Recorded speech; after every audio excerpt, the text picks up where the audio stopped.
Hi guys. सो हमने last video में देखा था कि व्हाट इज़ डेटा साइंस क्या होता है, रोल्स एंड रिस्पॉन्सिबिलिटीज़ उनके क्या होते हैं, मोस्ट इंपॉर्टेंट लैंग्वेजेस कौन से यूज़ होते हैं। उसके बाद हमने मैथमेटिक्स के और पाइथन के हमने बेसिक कंसेप्ट कौन से यूज़ करने चाहिए डेटा साइंस में, इसके बारे में हमने डिस्कस किया था। बराबर। अब उसके बाद हमने देखा था कि AI ML का यूज़ करके हमने कैसे हम ये कर सकते हैं, बेसिक बिजनेस कैसे चलता है, डेटा एनालिटिक्स क्या है, डेटा साइंस क्या है, इसके छोटे डिफरेंसेस हमने देखे थे। बराबर है। अभी नेक्स्ट हमें देखना है, अभी सेकंड पार्ट में हमें देखना है कि यहाँ पे तो फर्स्ट पार्ट अगर आपने नहीं देखा होगा तो आप ये लिंक पे डिस्क्रिप्शन में या फिर ऊपर में भी लिंक प्रोवाइड किया हुआ है, वहाँ पे आप जो है ये फर्स्ट पार्ट देख सकते हैं। हमें नेक्स्ट इसमें हमें देखना है कि इसके नेक्स्ट स्टेप्स क्या क्या है और उनका यूज़ क्या होता है और डेटा साइंस में और क्या चीज़ें आती है। Let's start.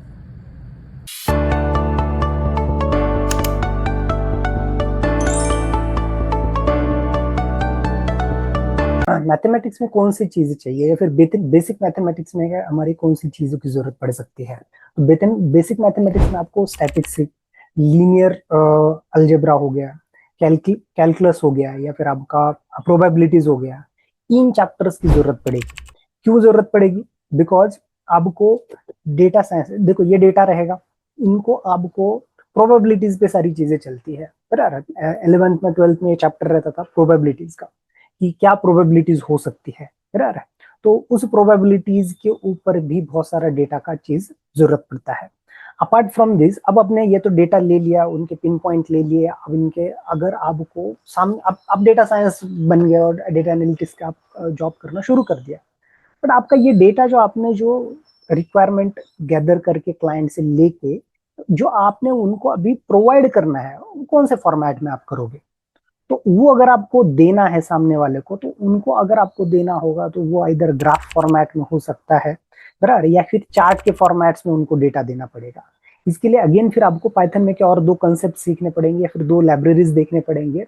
एक है आपका मैथ प्लॉट बोल के सबसे पॉपुलर है, या फिर एक सीबॉर्न। ये दो लाइब्रेरीज का आपको सबसे ज्यादा यूज करके आप जो है इन चीजों का आपका जो आपने जो डेटा नर्चर किया हुआ है, अपने डेटा जो निकाला हुआ है, वो डेटा आप फ्रंट एंड में दे सकते हो। This is the one thing.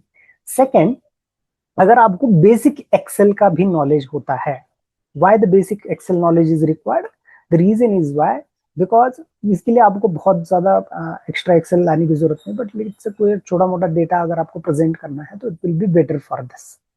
सो ये इन चीजों का यूज करके आप क्या कर सकते हो, ये डेटा एनालिटिक्स ये सारी चीजें कर सकते हो। अगर स्मॉल डेटा है तो एक्सेल इज फाइन, बट अगर ज्यादा डेटा है तो उस केसेस में फिर आपको जो है डेटा विजुअलाइजेशन के लिए पावर BI या फिर टैबलो जैसे टूल्स का आपको पढ़ना पड़ेगा बहुत बार। लेकिन अगर आप डेटा साइंस कर लेते हो तो इन टूल्स को आप नहीं सीखोगे भी चलेगा, आपको वो डायरेक्टली कंपनियों में वहां पे आपको उसका ट्रेनिंग वगैरह देके वो करवा देते हैं। वो टूल बेस्ड होता है, उसमें कुछ ज्यादा कोडिंग वगैरह नहीं होती है।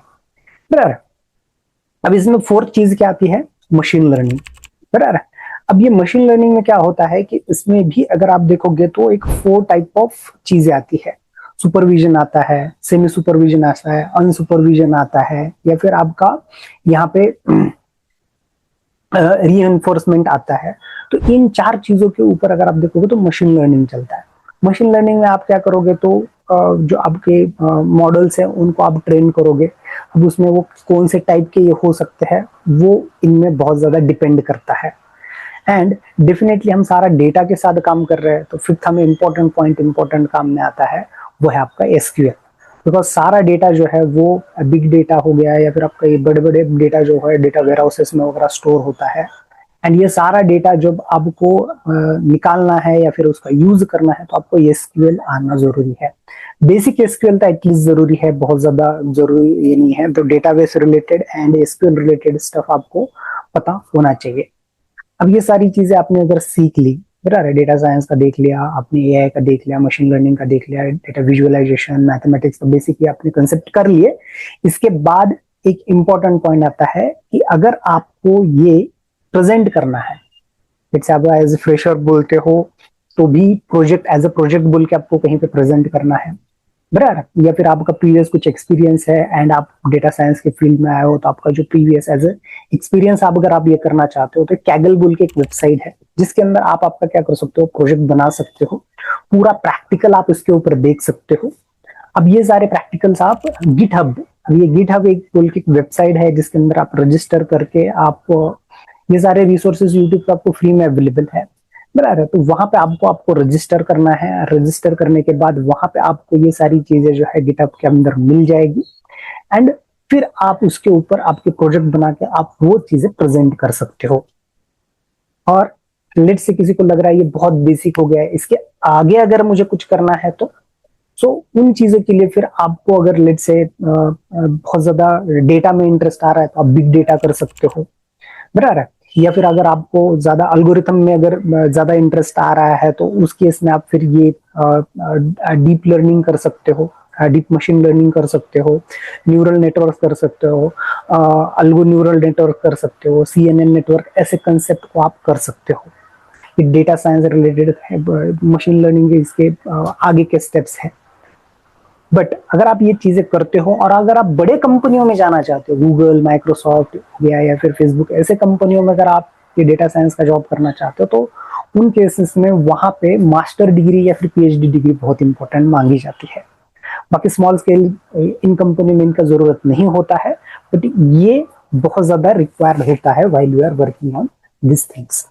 एंड अगर आप बिजनेस साइड में अगर ज्यादा इंटरेस्टेड हो, क्योंकि सबसे ज्यादा जॉब अगर आप देखा जाए तो डेटा साइंस में बिजनेस एनालिस्ट के ही जॉब रहता है, जिसमें आपको अगर बिजनेस का नॉलेज है, बिजनेस का नॉलेज में लेट्स से आप परचेस में काम कर रहे हो और अगर आपने ये डेटा साइंस कर लिया तो जो परचेस का डेटा जो है वो सारा आप क्या कर सकते हो, डेटा इसको आप ट्रेन कर सकते हो। एक एग्जांपल देता हूँ तो आपको एक समझ में आ जाएगा कि मैं कहना क्या चाहता हूँ। फॉर एग्जाम्पल मेरे पास एक सिस्टम है एंड उस सिस्टम पे दूसरे एक सिस्टम से डेटा आता है, एनी API से आता होगा, कोई भी इसमें से होता है, बराबर। परचेज रिलेटेड डेटा होगा, सेल्स रिलेटेड कोई भी डेटा हो सकता है। अब ये जो डेटा जब वहां से आपके सिस्टम में जब आएगा, सो ये नहीं है कि 100% कभी भी आएगा। There is an few times of let's say thousands record है तो एक आधा रिकॉर्ड फेल हो जाएगा, लेट्स से 10,000 रिकॉर्ड्स है तो 2-4 रिकॉर्ड फेल हो सकते हैं।